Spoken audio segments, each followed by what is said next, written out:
सव्वा महिन्यात काँग्रेसमधील 3 मोठ्या नेत्यांनी वेगवेगळ्या पक्षात प्रवेश केला।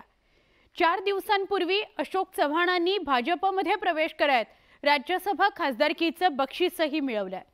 पण आता अशोक चव्हाणांनंतर काँग्रेसमध्ये आणखी मोठा भूकंप करण्याचा इशारा भाजपचे नेते देऊ लागलेले आहेत। काँग्रेसचे आमदार भाजपच्या वाटेवर, भाजप आमदारांचा पुन्हा मोठा दावा। भाजपचेच आमदार आमच्या संपर्कात, काँग्रेस नेत्यांनी दाव्याची काढली हवा। ये तो ट्रेलर है, पिक्चर अभी पूरा बाकी है। तो येणाऱ्या कालखंडामध्ये अनेक मोठे मोठे चेहरे हे भाजपमध्ये येऊ शकतात। या दुसऱ्याचे पक्ष फोडाल, घर फोडाल, तुम्हाला खड्ड्यात पडल्याशिवाय, खड्ड्यात लोक घातल्याशिवाय राहणार नाही। भाजप आणि काँग्रेसमध्ये सुरू झालेला हा कलगीतुरा, आधी मिलिंद देवरा, नंतर बाबा सिद्दीकी आणि आता अशोक चव्हाणांनीही काँग्रेसला सोडचिठ्ठी देत पक्षांतर केलं। अशोक चव्हाणांच्या भाजप प्रवेशानंतर आता पक्षाच्या अपेक्षा वाढल्याचं चित्र आहे। भाजपचे आमदार परिणय फुकेंनी तर काँग्रेसचे आणखी 16 ते 17 आमदार भाजपच्या वाटेवर आहेत असा दावा केला। या आमदारांची अशोक चव्हाणांसोबत बैठक झाल्याचाही गौप्यस्फोट परिणय फुकेंनी केला।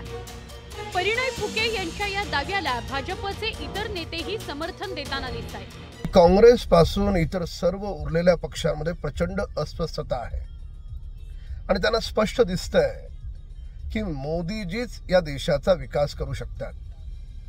आणि म्हणून जसं आदरणीय देवेंद्रजींनी सांगितलंय की ये तो ट्रेलर है, पिक्चर अभी पूरा बाकी है।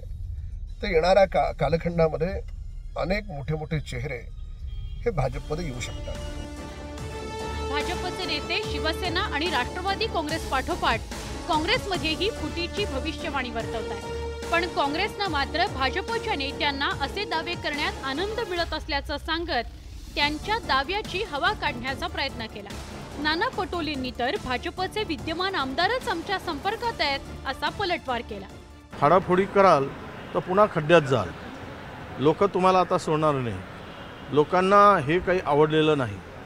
लोक आता वाट बघत आहेत। तुम्ही जितक्या दुसऱ्याचे पक्ष फोडाल, घर फोडाल, तुम्हाला खड्ड्यात पडल्याशिवाय, खड्ड्यात लोक घातल्याशिवाय राहणार नाही। आणि तो खड्डा जनतेने तयार केलाय, वाट बघत आहेत निवडणुकीची, मतदानाची। अशोक चव्हाणांच्या भाजप प्रवेशानंतर त्यांच्यासोबत किती आमदार जाणार याची चर्चा जोरात आहे। 11 आमदार काँग्रेसच्या बैठकीला अनुपस्थित राहिल्यानं आता सत्ताधारी आकड्यांनिशी काँग्रेस फुटीचे दावे करू लागलेत। पण गैरहजर राहणाऱ्या 11 आमदारांनी त्यांच्या अनुपस्थितीची वेगवेगळी कारणंही पक्षश्रेष्ठींना कळवली आहेत हे सत्ताधाऱ्यांनी विसरायला नको। पण राजकारणात सारं काही माफ या आविर्भावात सध्या महाराष्ट्रातील राजकारणी दावे प्रतिदावे करत असल्यानं राजकारण तापल्याचं बघायला मिळतंय। Bureau report, news 18 Lokmat.